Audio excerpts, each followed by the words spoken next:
안녕하세요. 최인원입니다. 모든 분들이 EFT와 화건으로 건강하고 행복하고 성공하는 삶을 사십시오. 오늘 방송 시작합니다. 한 2주 동안 저희 새 책 준비하느라고 방송을 못했습니다. 그리고 드디어 새 책이 나왔습니다. 엄마 뱃속 트라우마 치유 EFT. 부제는 세상에서 가장 강력하고 근본적인 치유입니다. 부제가 왜 세상에서 가장 강력하고 근본적인 치유냐? 제 책을 보시면 수긍하실 겁니다. 온갖 논문이라든지 동영상이라든지 사례라든지 모든 근거를 다 제시했기 때문에 책 나온 김에 엄마 뱃속 트라우마 치유 EFT로 소개 강의를 하는 게 좋을 것 같아서 준비해 왔고요. 지금 현재 시중에 이 책이 다 깔려 있으니까 같이 보시면서 방송 들으시면 훨씬 더 도움이 많이 될 겁니다. 오늘 할 내용은 엄마 뱃속 트라우마 치유 EFT 111쪽에 나오는 내용을 바탕으로 할 건데요. 여기 제목은 엄마 뱃속 트라우마는 태아 프로그래밍이 되어 평생을 지배한다. 엄마 뱃속 트라우마는 평생을 지배한다. 라는 주제로 오늘 방송을 해보도록 하겠습니다. 111쪽에 나오는 내용 읽으면서 설명드리도록 하겠습니다. 태아가 엄마 뱃속에서 겪는 트라우마는 우리가 상상하는 수준 이상이다. 기억도 안 나는데 그때 무슨 일이 있었는지 알게 뭐냐고 할 수도 있지만 의식적으로 기억나지는 않아도 그때의 충격은 맹목적인 감정과 무의식적 신념의 덩어리로 무의식에 그대로 저장되어 있다. 사람들은 종종 자신의 고질적 문제와 관련해서 이렇게 말한다. 내가 왜 이러는지 모르겠어요. 나도 도저히 어쩔 수가 없어요. 원래 이렇게 태어난 것 같아요. 대체로 이런 문제들은 엄마 뱃속 트라우마가 원인인 경우가 많다. 엄마 뱃속 트라우마 얘기하면 많은 분들이 기억도 안 나는데 그게 그렇게 중요해요 라는 얘기를 많이 합니다. 그런데 내가 기억하지 않아도 나를 지배합니다. 그게 무서운 겁니다. 그럼 어떻게 지배하느냐? 조금 이따 설명드릴 건데 무의식적 신념이 되어서 나의 행동과 생각을 지배합니다. 어떻게 내 행동과 생각을 지배하는지는 조금 이따 설명드리겠습니다. 여기서 앞에서 잠시 말한 태아 프로그래밍에 대해 다시 설명해 보자. 태아 프로그래밍이란 태아가 자궁 안에서 있었던 일을 기억하고 이를 토대로 태어난 이후의 삶을 계획한다라는 것을 뜻한다고 말했다. 태아에게는 자궁이 하나의 세상이며 주변 가족이 이 세상의 사람들이다. 태아는 이 세상에서 경험한 것을 바탕으로 자신이 태어날 세상의 모습을 추정하고 이에 맞게 대비한다. 이것이 신체적으로는 앞에서 설명한 텔로미어의 변화이며 심리적으로는 무의식적 신념의 형성이다. 텔로미어의 변화는 제 책에 설명되어 있는데 그거는 여기서 설명드리지 않겠습니다. 텔로미어가 변화되면 결국 건강 문제가 생기는데 여기서는 일단 행동과 심리 위주로 지금 설명을 드릴 거기 때문에 이 부분은 책을 참고하시기를 바랍니다. 내 연구와 경험에 의하면 한 사람의 자아상, 세계관, 인간관 등의 중요한 핵심적 가치이자 믿음은 태아기에 형성되고 이것이 그 사람의 평생을 지배하게 되는데 이것이 바로 태아 프로그래밍의 심리적 측면이다. 나는 종종 처음에는 내가 신념을 만들고 그 다음에는 신념이 나를 만든다 라고 말하는데 태아 프로그래밍은 바로 인간이 처음 갖는 신념이며 종종 이것이 평생을 지배하기도 한다. 태아 프로그래밍은 바로 인간이 처음 갖는 신념이고 종종 이것이 평생을 지배하기도 한다. 이렇게 설명드렸는데 종종이 아니라 자신이 인식해서 고치지 않는 이상 거의 99%는 엄마 뱃속에서 만들어진 이 신념대로 살다가 삶을 마친다. 이렇게 볼 수 있습니다. 아주 극소수의 사람들만 이 엄마 뱃속에서 만들어진 신념에서 벗어나서 새로운 삶을 살게 되는데, 그래서 저는 이런 말도 종종 합니다. 인간은 2번 태어나야 한다. 처음에는 엄마를 통해서 태어나고, 2번째는 나 스스로 태어나야 한다. 이런 얘기도 많이 합니다. 그 2번째 태어나면 뭐냐면은 이 트라우마를 이해하고 이 트라우마에서 벗어나서 새로운 신념을 갖고서 새로운 신념에 따라서 새로운 삶을 사는 걸 의미합니다. 이제 엄마 뱃속 트라우마로 어떤 생각과 감정을 갖게 되는지 여기서 구체적으로 설명해 보자. 모든 트라우마 상황에서 인간은 극한의 부정적인 감정을 느끼고 이런 감정과 결부된 생각 또는 신념을 갖게 된다. 그래서 나는 가끔 이렇게 말한다. 트라우마는 반드시 부정적인 신념을 남긴다. 트라우마로 부정적인 신념이 생기는 구체적인 사례를 들어보자. 시험에 몇 번 떨어지면 나는 시험에 약하다라는 신념이 생긴다. 자, 이렇게 시험에 약하다라는 신념이 생기면 어떻게 되겠습니까? 시험 볼 때마다 엄청 긴장하고 불안하고 공부가 잘 안 되거나 아니면 너무 두려워서 시험을 안 보려고 하거나 둘 중 하나겠죠. 과도하게 지나치게 긴장하거나 아니면 그냥 포기하거나. 여자에게 몇 번 차이고 나면 여자들은 나를 사랑하지 않는다라는 신념이 생긴다. 이런 신념이 생기면 어떻게 됩니까? 모태솔로가 되어서 아예 영원히 평생토록 여자를 피하게 되거나 아니면은 여자 만날 때마다 엄청 힘들겠죠. 엄청 힘들게 여자 겨우겨우 만나서 겨우 결혼하거나 아니면 겨우겨우 만나서 결국 결혼도 못하고 연애도 못하거나. 트라우마는 항상 이렇게 부정적인 신념을 남깁니다. 그리고 부정적인 신념은 항상 나를 지배합니다. 이게 무서운 겁니다. 또 다른 예를 볼까요? 사업에 몇 번 실패하고 나면 나는 절대로 사업을 할 수 없다라는 신념이 생긴다. 그럼 이 사람은 어떻게 되겠습니까?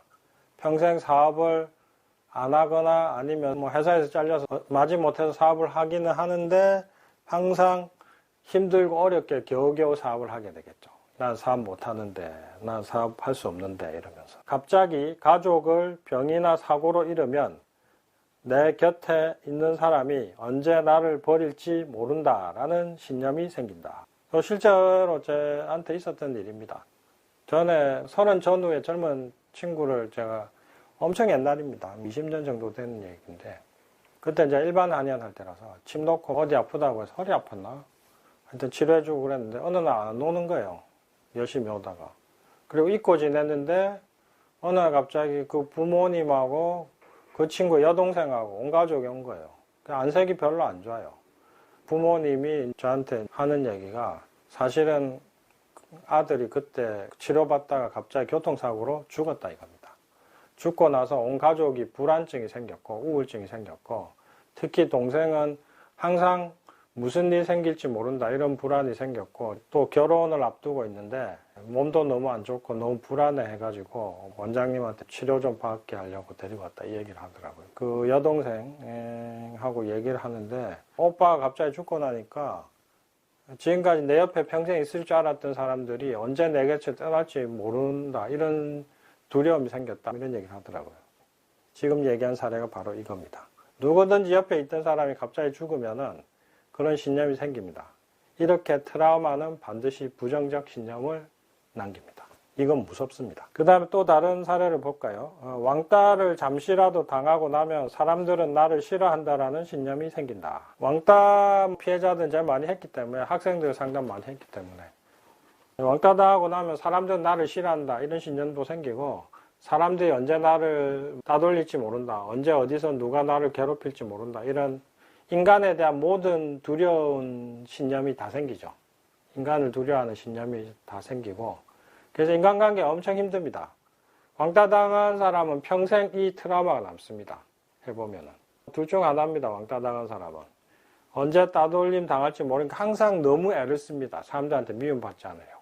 이렇게 항상 너무 애를 쓰거나 아니면은 아예 자포자기하고 아무도 안 만나거나 보통 양극단으로 갑니다. 너무 애를 쓰거나 아예 포기하거나 트라우마가 생기면 항상 이렇게 됩니다. 보통.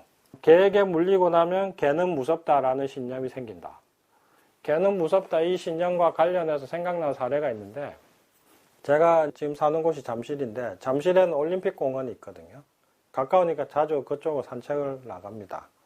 키가 180이 넘는 커다란 한 50대 되는 경비원 아저씨가 있었는데, 공원 지키는 아저씨죠. 근데 그 뒤에 20살 전후 되는 젊은 여성 2명이서 가고 있었고, 강아지 한 마리를 앞에 산책시키고 있었어요.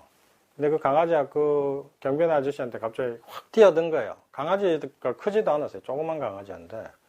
근데 그 경비원 아저씨가 그 개를 보자마자 갑자기 몸이 휘청하면서 뒤로 확 넘어가는 거예요. 실신해서 뒤로 확 넘어지듯이. 그러면서 완전히 땅바닥으로 자빠질 뻔 했는데, 겨우 균형 잡아서 서긴 했는데, 바로 자세 잡고 나서 한숨을 이렇게 내쉬더라고요. 젊은 여성 둘은 우리 개 안 물어요 이러면서 그게 재밌다는 듯이 깔깔거리고, 전혀 무서워할 만한 상황도 아니고 그냥 개가 살짝 가볍게 달려간 거거든요.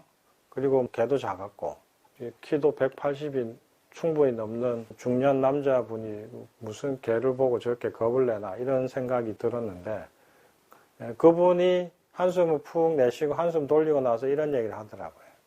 엄청 꼬맹이였을 때 개한테 크게 물린 적이 있어가지고 그 다음부터는 개만 보면 나도 모르게 이렇게 몸이 뒤로 확 넘어간다고 그런 얘기를 하더라고요. 자, 이것도 중요한 건데, 제가 아까 신념이라고 얘기하니까 신념은 생각이다. 생각은 내가 의지도 바꿀 수도 있고 신념이 그렇게 중요한 건가? 뭐 이렇게 생각하실 수 있는데, 제가 얘기한 것은 무의식적 신념입니다. 내가 생각하고 의식할 틈도 없이 바로 내 행동을 지배합니다. 바로 이분이 좋은 예죠.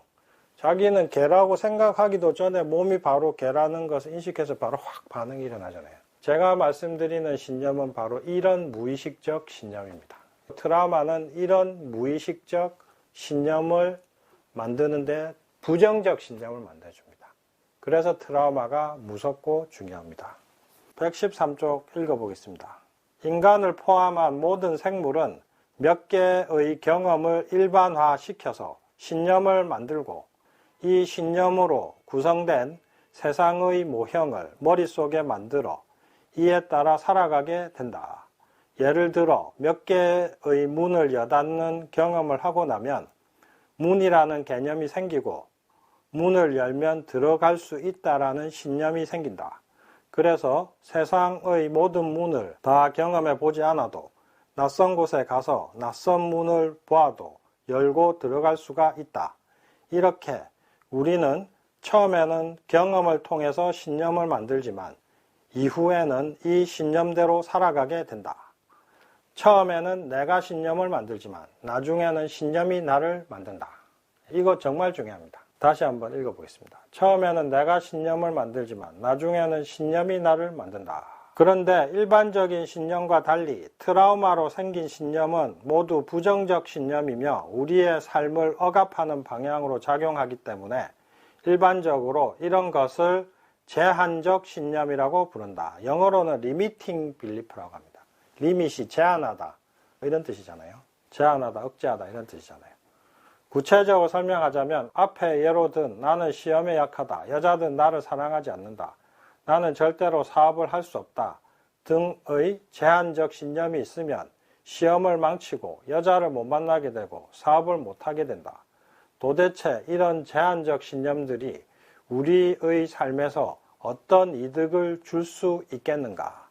이런 면에서 세상에서 가장 비싼 대가를 지불해야 하는 것은 바로 트라우마로 생긴 제한적 신념이라고 말할 수 있다. 게다가 엄마 뱃속 트라우마는 가장 강력한 트라우마이고 또 철저히 무의식화되어서 의식되지 않기 때문에 이렇게 생긴 부정적 신념은 가장 강력하고 파괴적이다. 오늘은 여기까지 하고요. 다음 시간에 또 이어서 하도록 하겠습니다.